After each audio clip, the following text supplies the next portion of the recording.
Yo, what's up? Welcome to Kind of Funny Games Daily for Monday, August 16th, 2021. I'm one of your hosts, Blessing Adeoye Jr. Joining me is Tim fucking Geddes.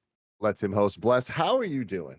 I'm doing good, Tim. I had a Yeah, good weekend. I'm all yeah. rested up, hung out So with did the I. with the homies. Yeah, I had a How good you doing? weekend. It was an okay weekend. A lot of errands and stuff on Saturday, and then Sunday Mhm, I was feeling really hot.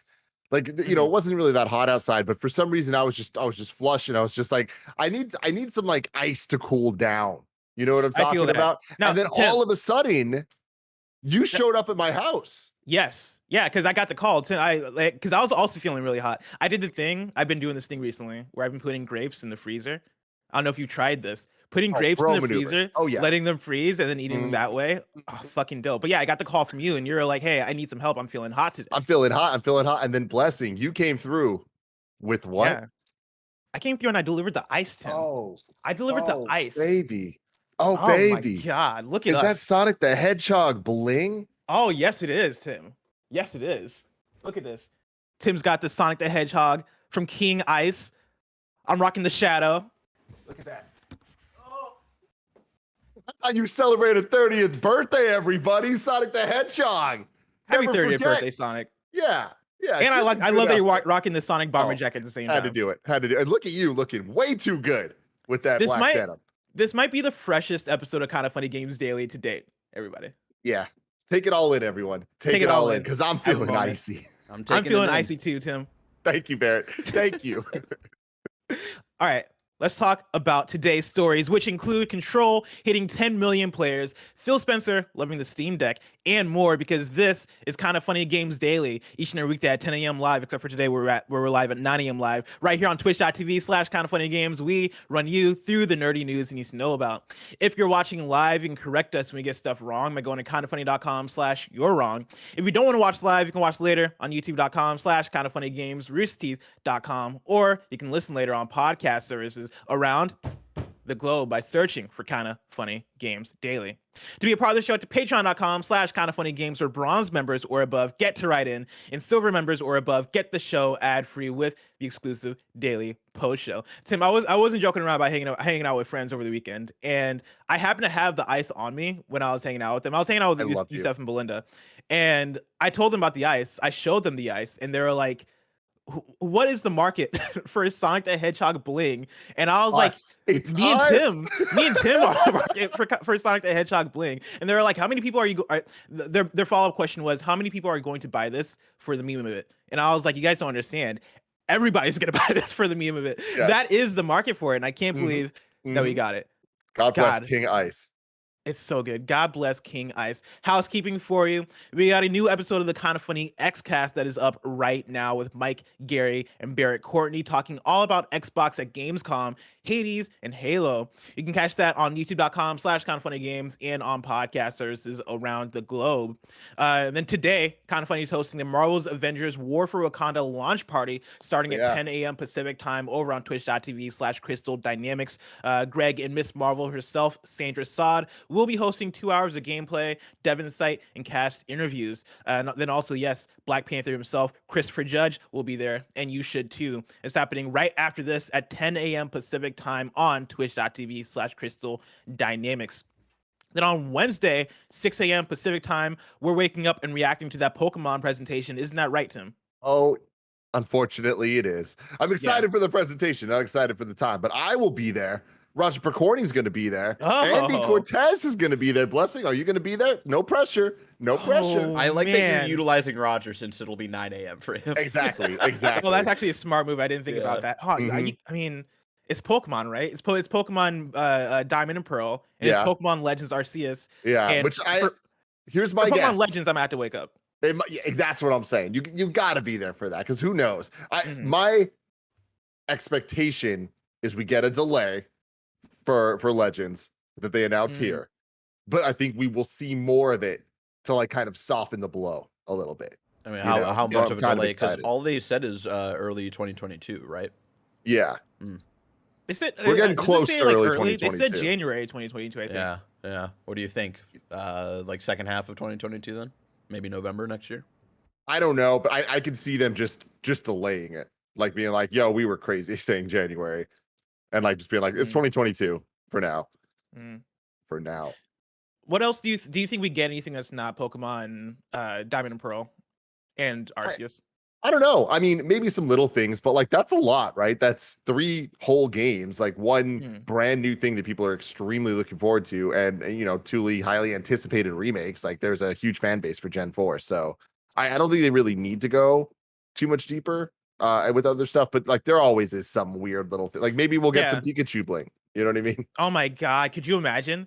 I would Yeah. 1000 All the if they EVs, dude. I want the whole evolution line. if they announce, let's say, 5 pieces of Pokemon bling, what Pokemon are you going with? Well, what am I gonna choose, or what would Nintendo choose? Because Nintendo would What would you probably want Nintendo they to would choose? they would choose Charizard, Do you think Pikachu. they would go Charizard? Yeah, Because Charizard I is yeah. mean, one of the most popular Pokemon. Period. okay. See, I would have said Eevee, Pikachu, and like 3 of the starters, like maybe Charmander, Squirtle, Yeah, the other guy, Bulbasaur. Charizard kind of like overtakes any of them in terms of popularity. Like he is Okay, the most popular starter related Pokemon of all time. okay, okay, that's fair. What else would you want from Nintendo? I mean, dude, I'm all about. I love the idea of the evolutions, all of the different ones. That'd be freaking sick. That would be sick. That would be sick. I think new merch announcement would be dope because what at the last presentation, or at least at the presentation a few years ago, they announced Pokemon shirts, which was a thing. I'd be down with it with another like line of that. Maybe Pokemon pants. Give me a new Yep. Pokemon something, new Shout out to Pokemon Pokemon merch. pants. I'd be down for. I expect some kind of Pokemon Unite update. And then give me an update on Pokemon Sleep. Where's that at? I know I talked about So that that late last week, they're but sleeping like on it, man. yeah, they're sleeping on it. Give me Pokemon Sleep. I need to Hmm. fix my sleep schedule. I need to get back on the sleep grind. Tim, Hmm. there's still more coming out this week, like Kinda Funny Gamescast, which is coming out Thursday morning this week, and that'll be your Ghost of Tsushima Director's Cut review, so look Ooh. out for that. Thank you to our Patreon producer, Blackjack. Today we're brought to you by Canva, HBO Max, and KiwiCo, but we'll tell you about that later. For now, let's begin with what is, and forever will be, the Warp Report. It's time for some news. We have 5 stories today. A baker's dozen. Starting with our number 1, Control has passed 10 million players, and Remedy is working on 6 whole games. This is from Wesley LeBlanc at IGN. With Control having passed 10 million players, Remedy Entertainment has entered full production on its upcoming game project with Epic Games. This was revealed in a new investor letter released today, alongside the news that Control's revenues were slightly higher in Q2 2021 than in Q2 2020. Remedy cites the studio's commitment to actively marketing Control, Control Ultimate Edition's launch on Google Stadia, and Control's inclusion in the Epic Games Store Mega Sale 2021 as reasons for the game's continued success. Quote, overall, new platforms, services, and special offerings give us valuable lessons for the future, bring additional revenue, help us to reach new audiences, and increase Control brand awareness. Control has already reached a formidable audience, having been played by over 10 million players. The growing audience and brand awareness are valuable as we continue to support Control, end quote. The letter also reveals that its big budget game project being developed in partnership with Epic Games has moved into full production, and that the studio's 4-player cooperative PvE game set in the world of Control, known as Condor, has been solidified thanks to a new co-publishing and development agreement with 505 Games. In case that's not enough, Remedy mentioned in the letter that it is also agreed on collaboration terms for a future, bigger budget Control game with 505 Games as well. Elsewhere, Remedy is continuing to develop the story mode for Crossfire HD and Crossfire X2, while also this Crossfire X also, not like Crossfire X2. There's only one Crossfire X currently, while also continuing its full production focus on a second, smaller scale game with Epic Games. Don't forget about Vanguard either, which is the studio's free-to-play co-op game project. Remedy says it's, quote, progressing at a good pace with selected internal and external closed gameplay tests, end quote. Just last month, we learned that Remedy was working on yet another game, bringing the total to 6. The letter says to meet the production of these 6 games, the studio's headcount has grown to 293 employees. Tim, how do you feel about 6 games from Remedy? I mean, that's pretty crazy, right? Like, it's interesting that we're talking about Control, which is a multi-game of the year winning video game, as seen by the footage that Barrett just showed. Like even IGN's Game of the Year that year. Like that's a really kind of lauded team, right? And working on 6 games and going through the article you just read, it's like, yeah, there's a lot of Crossfire HD, Crossfire X, like all these things that I think a lot of core gamers wouldn't really like get excited about hearing, especially a team like Remedy working on. But 6 is a big enough number that like there's probably some big surprises in there. Like we know everyone's kind of been assuming that at some point we're going to get an Alan Wake sequel, like a full-on Alan Wake game, and I think that there's enough. Yeah, exactly. I'm sorry. I feel like that is an inevitability. It's just a matter of time. And I think that if it weren't for the state of the world, we would have heard about it already. Like I think that it's sooner than later in their pipeline. But you got to imagine with Control having 10 million players, like Control 2, right? Oh Like yeah. it must be in early development of some sort. So Yeah. that's exciting for I people mean, like Andy. they talk about the next big control game being bigger budget, bigger scope, it being a bigger game, which sounds really exciting. Like I love Control. I know so many people love Control, and Remedy as a studio is a very good, very talented studio. And so to hear that they are expanding and working on more projects, I think is super exciting. I think there's the other half of it that can be worrisome, which is how much they're increasing in headcount and in the amount of projects they're working on. Because this reminds me a little bit of something like Telltale, where Telltale had that hit with The Walking Dead, and Oh. they started making deals, they started making partnerships, and they started working on more and more games and expanding. But expansion isn't always a good thing depending on how you handle it. Like that can lead to teams being stretched and quality not being maintained in a way where when you have a smaller team that you know how to work with, you're able to do stuff, or you know what you're doing, right? You're able to make the games that you know how to make, and you're able to make something that hits magic like Control. But when Mhm. you expand out and don't manage that expansion, you get to the place where teams aren't talking as effectively as they should be. Scope gets out of control. You start uh you might start feeling too big, or bigger than Out of you should control. feel. You start feeling out of control. It reminds me of Cyberpunk a little bit as well, where Cyberpunk got on the track of being Cyberpunk because they put out The Witcher 3 and we're like, hey, we're too big to fail. Let's scope up. Let's make the biggest game ever as our next game. And all of a sudden, that flops because they let things get out of control. Yep. I'm not saying that that's going to happen to Remedy, because again, Remedy is also a talented studio, but the fear is always there. If it can happen to CD Projekt Red, it can happen to anybody. Totally. Now, I do think that the kind of devil's advocate to what you're saying is there's a lot of money behind this, and behind Remedy, and a lot of these games they're not fully making; they are just making a mode of the game, so they're not necessarily responsible for dotting all the i's and crossing all the t's, right? So whether that's the different Crossfire games or whatever, them working with Epic Games on like bigger other things, like 293 people is simultaneously a lot and not that many people to be working on that many games. But if it is kind of specialized modes here and there, they're obviously doing this for a reason. I think that they have that beautiful, there's the triangle of you can do it fast, you can do it good, or you can do it cheap. And you can only choose 2 of those things, right? Like you never get all 3. And I Yeah. think with them, this might be one of those plays where they have the money and they have the talent. So it's like they have the quality there, and for what they're doing here, they kind of have the time. Like they're working on enough projects that they don't necessarily need to hit each one of them like right away. It's like it can kind of like one thing can fund the next and kind of like keep working in a nice momentous way. Oh yeah, 1000%. And in theory, a Control multiplayer game would hold people over to what Control 2 may be. Like we don't need Control 2 next year. We can wait a few years before we get the next Control. And if you have a Control multiplayer game in between that, it reminds me of Last of Us with Last of Us Factions, where we're just coming off of the Last of Us Part 2. Last of Us Part 3 feels so far away, right? And this is in a I wanted to transition. know.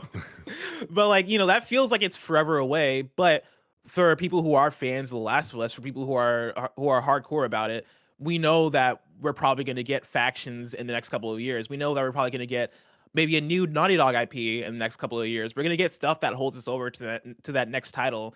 Mhm. And it seems like with Control, that is an IP that is so successful for them right now that it is probably a smart move to try and build into that and create either spin-off titles or or alternative titles that feed into the IP and maintain that IP as something that continues to grow and builds different kinds of audiences. And so if you can have a a control single player audience that thrives off of the campaign, thrives off of the lore, the universe, the gameplay, but then have also your multiplayer audience that loves the updates, loves hopping in every few months when there's a new control multiplayer season, then that's a beautiful thing with an IP like that, and that is going to continue to carry Remedy forward. Yeah, and without belaboring the story too much, one point I want to bring up that I think is really cool is we're entering this new era of video games where even single player games can kind of have a second life in a way that they've never been able to before. Where before a game would come out and everyone's talking about it, there's a zeitgeist around it, there's a marketing blitz around it, and you're either in that wave or you're part of the, if I'm being honest, majority of people out there that are going to wait for things to go on sale and, maybe borrow it from a friend or whatever. Like there's that wave, but that wave doesn't necessarily have the like spike in conversation about it, right? Whereas now, because of things like Epic Game Store and Game Pass and Stadia and like the streaming for video games, there's these like random marketing opportunities for quote unquote old games to be delivered in ways that feel new and fresh and will be new and fresh to so many people. So instead of having to wait for a game to go on sale, it's kind of like given to them already in different forms, whether it's, oh, hey, sign up for Stadia, you get it free, or just it's on Game Pass, or like these different avenues allow games to kind of have a second jump off point. And like it could give things like Titanfall 2 a renewed life, right? To kind of then gain interest to get these numbers to then get a Titanfall 3 or to get sequels to games made that wouldn't necessarily have been greenlit in the Oh yeah. past. Yeah, and I think that comes back to what Remedy cites as the reasons why Control is so successful still, right? Like it's the continually marketing of like they're continually marketing the game in a way that for Remedy, since that is their main title, that is their focus, they have the bandwidth to be like, cool, let's continue to market Control, let's continue to advertise this thing, let's continue to talk about it, let's launch Control Ultimate Edition, and like and relaunch it in a way that gets it on people's minds, even though like there were some aspects of that launch that bungled it a little bit in terms of the availability and the launch structure of it. But nonetheless, right, relaunching that game seems to have done a lot for it. And then yeah, like you said, right, putting it on Google Stadia, figuring out different ways people can experience it, putting it on the Epic Games store mega sale in 2021, right? Like all of these are all of these have boosted the game in a way that for Remedy as a studio, again, Control being their main game, they're able to do that. They're able to give that focus, and that's going to be so good for that IP in the long run. And so,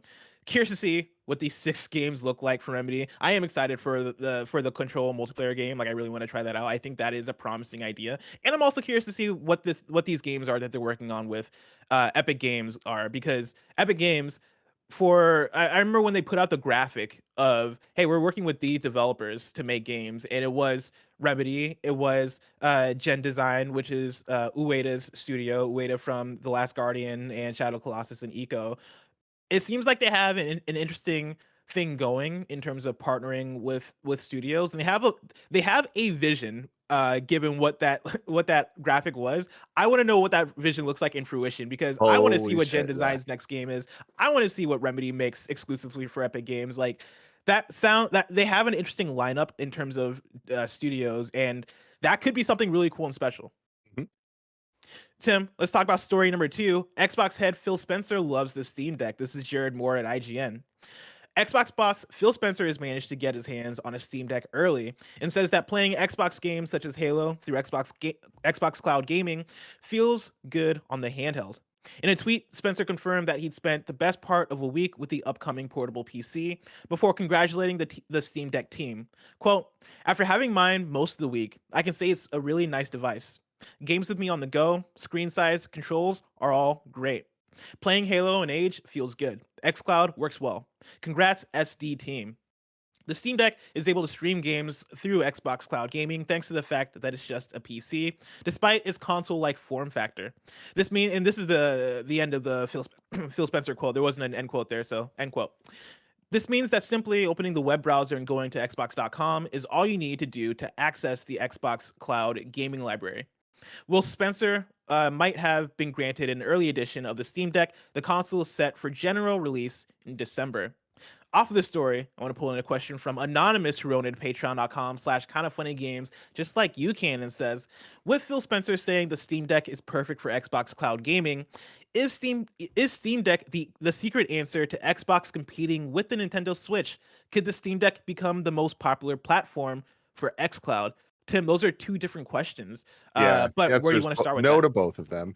Mhm. But not in a negative way. I just think that it's going to be immensely popular in other forms. I think that TVs are going to be the biggest form once that really gets figured out and kind of normalized across smart TVs, where there's just an xCloud app or a Game Pass app built into every LG TV, every Samsung TV, every Sony TV.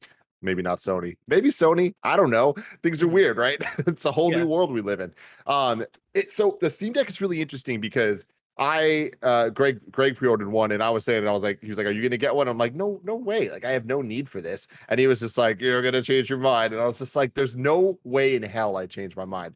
And I gotta say, I still haven't changed my mind, but I gotta admit when I'm wrong. And I watched Linus Tech Tips video, breaking it down, and I did get an ounce of that, like, oh, I want the shiny new thing feeling that I never thought I would have for this thing. I'm still not getting one, still not trying to get one, but I did have that like tinge of like, oh, these motherfuckers are getting me. They're Mhm. getting me on the hype, and But Tim, it looks really good. if you told me that they would announce a new Nintendo Switch model and a new Steam portable thing around the same time, and I would pre-order slash reserve the Steam portable thing, I would have told you that that's a damn lie, and I did. Like I reserved a Steam Deck just because like the technology looks like it's there. I think it's a really cool idea. I made fun of it on Twitter because the buttons look like they're about to fall off the controller because of how far up they are. But aside from that, right? Like the idea of being able to play big budget games like a Witcher 3 or a Control or whatever the game is on a handheld system. I know I named games that are on Nintendo Switch, but beyond those, right? Like big budget PC games, being able to play that on a handheld device sounds super cool to me. And even for things like xCloud, I know I could play xCloud on my phone. I don't love playing games on my phone. I'd rather, if I'm gonna play a game handheld slash portable, I'd rather have it be a big screen. I'd rather play it on something that is dedicated. And Steam Deck for me does seem like a pretty cool xCloud device if I want to use it that way. Like there's enough there in terms of the technology and in terms of like how good it seems like it's going to be able to run stuff and play stuff that I'm like, I want to give this thing a try because it seems kind of cool. Yeah, I mean, it's interesting, and I watched the Linus Tech Tips video, which I recommend to everybody. It's a really really fun, good breakdown of the Steam Deck, and it definitely got me more excited for it. But it also just got me excited for the idea of handheld gaming in a way that I've never really given credit to it. Like, I love handheld gaming, obviously, because of Nintendo being in my life my entire life, and I'm a huge fan of the Switch. I, unlike you, did get the OLED Switch because that's what speaks to me a Yeah, little bit more. Timmy, let's go. And I can't freaking wait for it. But yeah, here's the video. Thanks, Barrett. But what I did this weekend was I finally busted out my Backbone controller for Mhm. the iOS that Greg's been talking about forever. I ordered one a long time ago, and I never really like I messed around with it for a little bit, but I was like not fully getting in. This weekend, I was like, you know what? I'm just gonna. Do I need a Steam Deck? I know I have this like thing in me that's saying I want this, but I didn't even use this thing enough. And I set it all up. I booted up Sonic the Hedgehog 2 Oh on yeah, my you did. iOS, and I played halfway through the game, and I'm like, this thing is amazing. And I was like, all right, cool. It's a 2D platformer. Like, this isn't like the most insane thing ever. But I'm realizing that I'm playing this game on an OLED giant screen iPhone. Right, like that's Mhm. pretty damn cool. It was working great, and obviously that was an iOS game on it. But then I was like, I'm gonna look in to PlayStation Remote Play. I've never done it before. I'm gonna try xCloud and like get into that stuff. And I spent maybe an hour just messing around getting Tony Hawk's Pro Skater 1 and 2 remake because I'm me running from my PS5 to this, and I was like, oh my god, this works so much better than I would have ever imagined. And I feel like it's one of those like best kept secrets things where it's like, obviously people talk about it. I don't think people talk enough about how freaking crazy this shit is. Yeah. I think it's the thing of it getting better and better over the years. Because I remember a few things, right? I remember using PlayStation Now back in the day and being like, okay, this seems like cool technology that is maybe gonna get there down the line, but right now there's enough lag, there's enough latency, there's enough Yep. like there's not it doesn't look as great as just playing games natively. There are enough caveats there where I was like, all right, this isn't all the way there. I remember doing that, but I also on the flip side, I remember back when PlayStation hadn't bought Gaikai yet. I remember Gaikai having this beta app on Facebook.com where in like 2012 maybe I was playing Saints Row the Third via Gaikai on my browser on Facebook.com. And this isn't something that I hear people talk about at all. Like I don't know if this is like if it just You made happened for a this short up. You enough dreamt period. this. Saying it out loud, it sounds like something I dreamt up, but like I looked it up a few years ago because I was like, certainly this must have happened, and yeah, like that was a thing that for sure happened. And I remember doing that and being like, "What? This is the future? Like, what in the world?" Like, of course, it didn't play perfectly, but I was still like, "What the fuck? I'm playing Saints Row 3 on Facebook.com. How in the world is this possible?"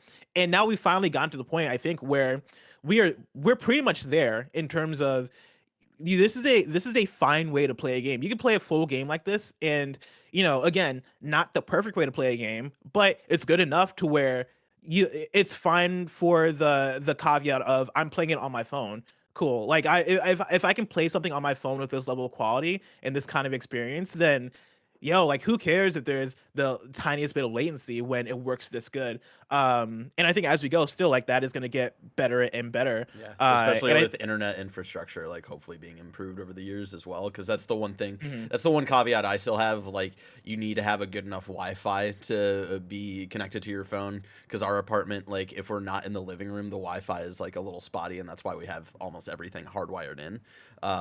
So it's Same. like I have to be in the living room for like the PS5 remote play to like work well enough, or at like the very end of my bed, which is like closest to like where the living room would be to like even have it work. So Yeah. Yeah, And see, I'm coming in going from 0 to 100, where it was just Yeah. like I've only heard the bad stories and it not working and whatever, and I was like so impressed with playing Sonic 2 on this thing that I was like, I gotta when try it this works, remote play. it's really great. It's And really it's really and my cool. that's my thing is like my Wi-Fi is awesome and pretty even throughout my house, and especially where I was playing in my bedroom, and I was shocked at the quality of it, where I was like, holy fuck, this is working so well. To take this story one step further and to go back to the question of will this be like the most popular use of the xCloud and all that, I think that I've said this for a long time. Xbox is going to release an Xbox Series something little dongle that connects to your TV, just like a Chromecast, and Mhm. you'll be able to play xCloud, and it'll like help all that shit. That is going to be the answer, if not just embedded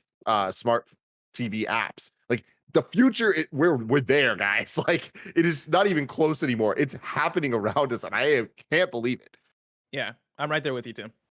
Tim, let's talk about story number 3. Nintendo orders a ROM site to destroy all of its games, or else. This is from Zach Zweisen at Kotaku. ROM Universe, a website where folks could download pirated copies of various Nintendo games and even pay a premium to get faster downloads, was sued into oblivion back in May of this year. But Nintendo wasn't done after suing the site for $2.1 million. In new court docs, a judge has ordered the owner of the site to destroy all of his Nintendo ROMs or face legal consequences. ROM Universe was first sued by Nintendo in 2019 for what its lawyers called, quote, brazen and mass scale infringement, end quote. Nintendo won that lawsuit in May and was awarded $2.1 million in damages, which would be paid by ROM Universe owner Matthew Storman in $50 monthly payments. Tim, could you imagine paying $50 monthly payments of $2.1 million?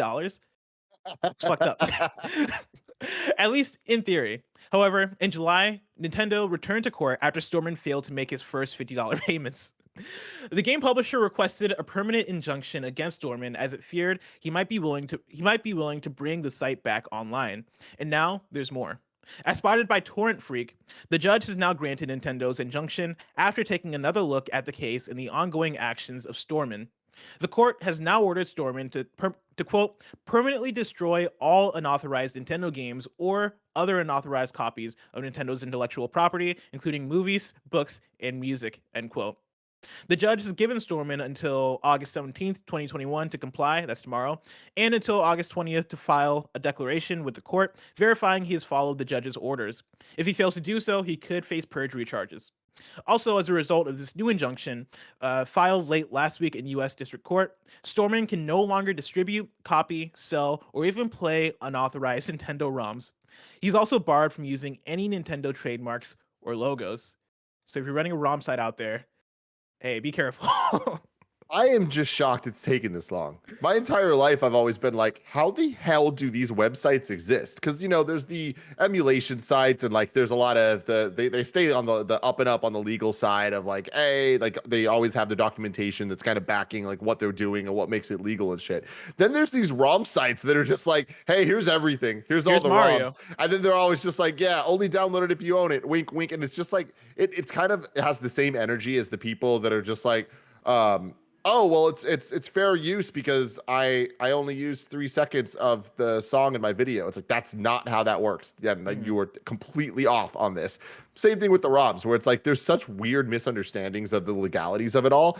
But yeah, here we are. This is happening, and it is definitely 20 years later than I thought it would be. Definitely sad in a lot of ways. Like when you look at it from just the preservation of these games, there's so many games that Nintendo will never re-release in different forms.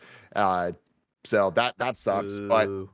But the fact that they're giving people a couple days notice of this, I'm gonna stop talking there. But Yeah.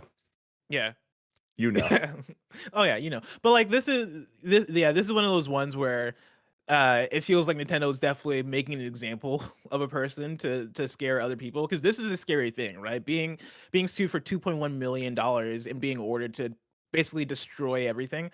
That's terrifying, especially when you want to talk about the preservation aspect of it. And I wonder if it's not only that he was running the sites, but also he was running premium versions of the site. I wonder if if that's what crossed the line for Nintendo. Knowing Nintendo, they wouldn't want a site out there in the first place to be even allowing the downloads. But like over the years, for as long as I've been paying attention to ROM and emulation culture, there have been so many sites that have pretty much any game you can think of from from your childhood, right? Like quote unquote retro games, and in a lot of cases, even more modern games just available on there.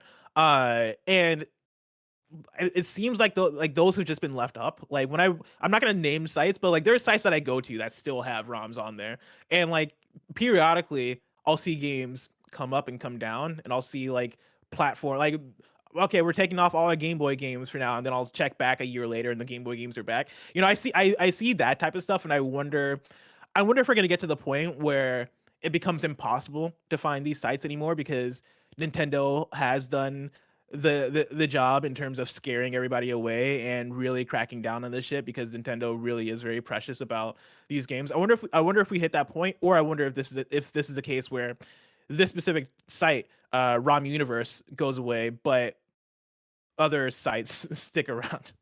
The Hydra, man. Yeah, exactly. Yeah, you cut off one head, another grows. How it happens. Another grows. Remember, everybody, you can go over to patreon.com/kindafunnygames, where you can get the show ad-free. And speaking of ads, let us, aka Tim, tell you about our sponsors. I'm going to tell you about them right now. This episode is brought to you by HBO Max. Many of us are plumbing the depths of our streaming platform, searching for something new to watch, looking for an entertainment fix. And if that's true for you, I have some suggestions. Do those suggestions rhyme with Ruicide Rod? They do. You can watch The Suicide Squad right now on HBO Max. We loved it. You can watch our in-review series where we gush all about it, but then you can also watch the movie. And there's going to be a ton of in-review movies actually coming out on HBO Max. Earlier this year, of course, we already did a review for Space Jam: A New Legacy. We got Dune coming up later. That's really exciting. What else? Oh, Scream in review. We're starting this week, and you can watch the Scream movies on HBO. So that's cool. These titles and so many others are available in theaters and on HBO Max for a limited time at no extra charge to subscribers. Release dates are subject to change. So get on it and sign up for HBO Max at hbom.ax/KFGD. That's hbom.ax/KFGD to sign up for HBO Max, be able to watch The Suicide Squad and In the Heights and all the really, really cool movies that you can watch over there. Next up, I want to give a shout out to Canva. Making content is an essential part of what I do to keep this show going, but it hasn't always been a seamless creative process. Ever since we found Canva Pro, you can design anything like a pro on any device. It's super great. It helps with thumbnails, it helps with logo designs, it helps with just honestly, the thing that helps us with the most is kind of just like general marketing things of like trying to get information out to you guys, of like scheduling stuff and like announcing different things. So Canva Pro kind of makes helpless people when it comes to designing completely talented and be able to make dope looking graphics. Canva Pro is a design platform that empowers you to create and share stunning content in just a few clicks. Whether you're a design professional or just getting started, designing with Canva Pro is amazingly fast and fun. You can choose from thousands of professionally made templates that are easy to customize with simple drag and drop features or start from scratch. And when they say easy, it is really, really easy and really satisfying to get super cool looking graphics exactly how you want them. Just kind of plug and play, pick different stuff. They got really keen aesthetic eyes. So check it out. You can design like a pro with Canva Pro. Right now, you can get a free 45-day extended trial when you use the promo code KFGD. Just go to canva.me/KFGD to get your free 45-day extended trial. That's canva.me/KFGD, canva.com/KFGD. And finally, shout out to Kiwi Co. KiwiCo inspires kids to see themselves as makers, engineering and creating their own innovative designs and outcomes. Ultimately, KiwiCo's mission is to provide the next generation of innovators with the tools and a foundation to become creative problem solvers and critical thinkers. The mission is to help kids build creative confidence and problem-solving skills and have a blast while doing it. You know, while most of us here are kind of funny, if not all of us here are kind of funny, do not have children yet. Greg Miller's is on the way, and it's coming in hot, and it's coming in fast. And because of that, Greg Miller got some of this Kiwi stuff. He's really excited to play with the little panda crate with the future Miller kid coming out. Panda crates for ages 0 to 24 months, developed in partnership with Seattle's Children's Hospital. Each crate helps babies learn by doing what they do best: playing, exploring, and most importantly, interacting with the adults in their lives. Crates arrive every other month and are filled with 2 months worth of content. And they have different crates depending on age groups. There's the koala crate for the 2 to 4-year-olds, the kiwi crate for 5 to 8, Atlas crate 6 to 11, 9 to 13. Come on, there's even one for 14 to 104 plus. That's cool. You know, kids come in all shapes and sizes and ages, I guess. That's just how it works. So where can you go? You can go to kiwico.com/kindafunnygames to get 50% off your first month. That's kiwico.com/kindafunnygames to get 50% off your first month. kiwico.com/kindafunnygames to get 50% off your first month. Blessing, back to you. Back to me. Story number 4. Evo is back in person in 2022. This is from @Evo on Twitter. They tweeted this out on August 14th. We have loved the competition through our online events, but nothing beats live, in-person tournaments between players from around the world. It has been too long since we have experienced the spirit of the fighting game community in person together. Evo is back in Las Vegas, August 5th through 7th in 2022, and I, for one, am very excited about this. I still haven't been to Evo in person yet, and that's been a thing I've been wanting to do for Gotta do it legit one day. years. Yeah, like last year was going to be the first year I was going to do it, but Evo got completely canceled last year. And so I'm very excited that they are planning to do in-person events again, 2022. Hopefully things are in a good enough place by then that can actually come to fruition. And yeah, it's very excited about this. Yeah, the problem I've always faced is there's been a couple years where Evo and RTX are the same weekend. And it's like, God, Yeah. no. Yeah. Or I think there was one year it was Evo and Comic-Con, but I've never been able to do Evo. And also it's like, It's convention season, right? Because like, what is that? It's that Yeah. stretch from July into August, and so you have PAX, well, yeah, June you with have E3. RTX, yeah, June with E3. Yeah. Theoretically next year, right? RTX is leaned toward beginning July the last couple of years. And I think next year they've confirmed that as well, that it's 4th of Okay. July weekend. But yeah, it's interesting because I've never, like, since I've done this whole thing, like from IG until now, it's like I've never been to a convention just for fun. Like it's always, there's always work to do and there's always something. So I feel weird going to a convention where there's not necessarily like work to do. You know what I mean? But I'm like, I want to go to Evo. I want to see that's the hypest thing in the world. Tim, we could totally make we could do kind of funny Evo coverage. It wouldn't be the best coverage. Yeah, but we can make it kind of funny. We can make it kind of funny. We can make it a bit. Yeah. Hell yeah. But speaking of live things that we want to go to, do we have a plan for Nintendo World? Like, has this been a thing that you've thought about at all? I mean, my thoughts are I gotta wait for the world to For get sure, to better and like get get a back little bit. together. Yeah. But I mean, I can tell you for a fact, Bless, that at some point in our lives, me and you are gonna ride a Yoshi together. Okay. Oh, 1000%. While we're in Sonic playing, we're gonna make it happen. Hell yeah, show some respect. Smash Brothers universe, baby. Hell yeah. Last news story number 5. Call of Duty Vanguard reveal has been confirmed for Warzone on August 19th. This is Andy Robinson at Video Games Chronicle. Call of Duty Vanguard will be officially revealed this Thursday, August 19th. That's according to an advert published on the PlayStation Store today, which confirms that the game will be shown for the first time via Warzone at 10:30 a.m. Pacific Time. Sledgehammer Games started officially teasing Call of Duty Vanguard last week when multiple content creators received and shared a video from the game's publisher ahead of its expected reveal this month. Teasers also began appearing in-game via Warzone, with winning players being killed off by a mysterious character at the end of matches. Call of Duty Vanguard promotional material leaked earlier this week, with artwork revealing several editions planned for an open beta and more. Tim, you're not like a huge Call of Duty person. Is it? No. Is this something you're gonna tune into though? No, definitely not. I'll look at the news story and we'll talk about it later.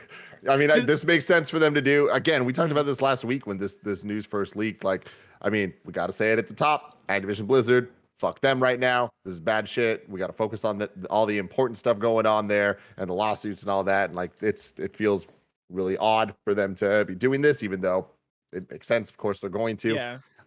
It being in Warzone though, I think it's interesting marketing. We're seeing a lot more of that type of shift. And especially with Fortnite having all of its events and things, Ariana Grande and Travis Scott and all that shit, which is cool. But this Call of Duty just doesn't give a shit. They know what they have. They're like, you're gonna buy this, so we're just gonna put it out, and that it is what it is. Last week when me and you were talking about this leak, I was saying that like this is the latest it's been since we've had a Call of Duty announcement going into the new game. Because normally we get them in May or whatever. And a bunch of people tweeted me like, Tim, you're so off on that. Like the last couple of years, there's been pretty late reveals of the Call of Duty games before they come in. And it's like, oh shit, things have changed like under our eyes. We just haven't noticed. Yeah.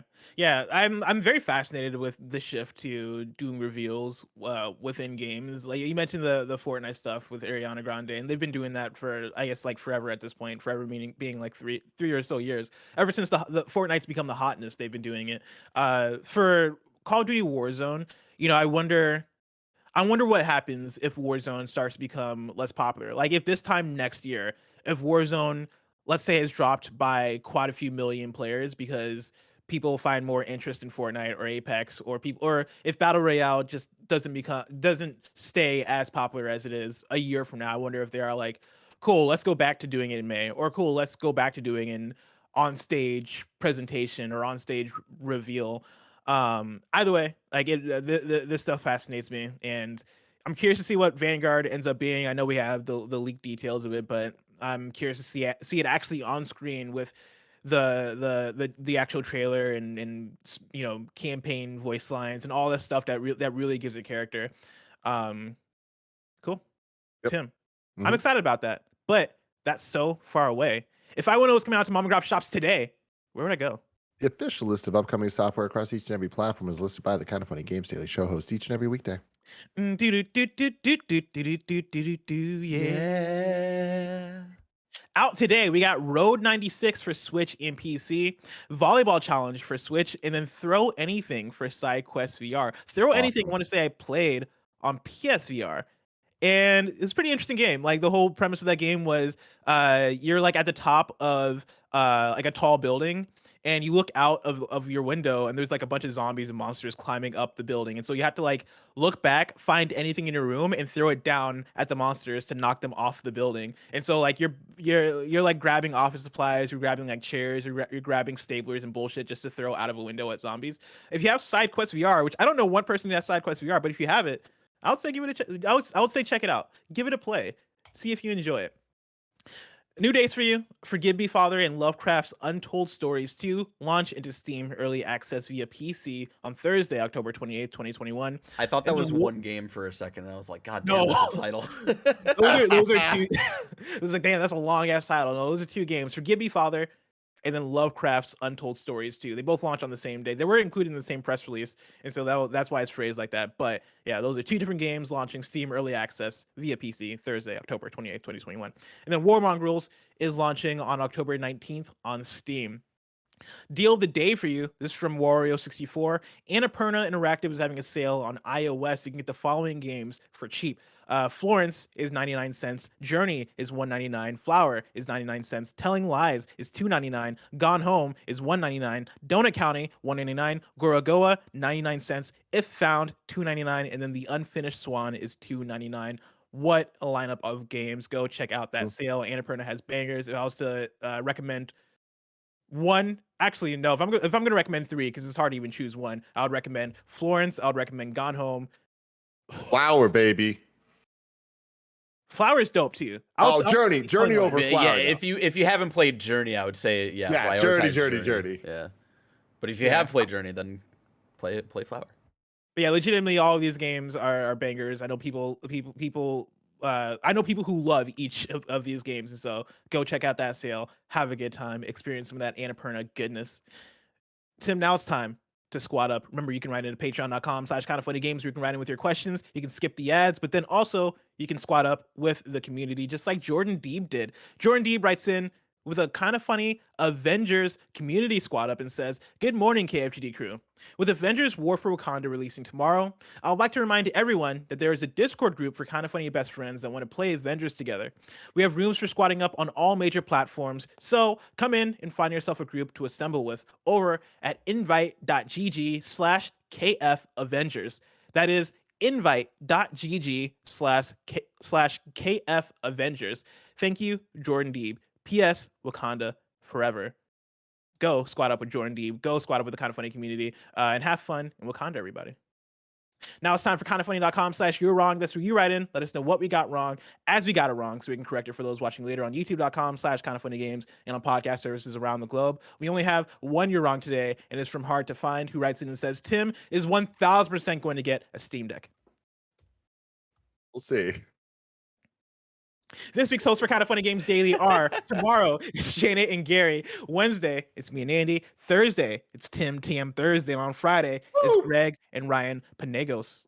Of course, if you're watching this live on Twitch, after this is the War for Wakanda stream featuring Greg Miller over on twitch.tv/Crystal Dynamics. Go over there, tune into that, show Greg the love, get hyped for some Black Panther content. And we will be hosting it here too, so you can stick around here as well. Oh yeah, stick around, chat with the community, have a good old time. Remember, this has been Kind of Funny Games Daily. Each and every weekday live right here on twitch.tv/kindoffunnygames. We run you through the nerdy news you need to know about. We have a Patreon post show for those that are subbed at the silver level of patreon.com/kindoffunnygames. So stick around for that. Otherwise, until next time, game daily.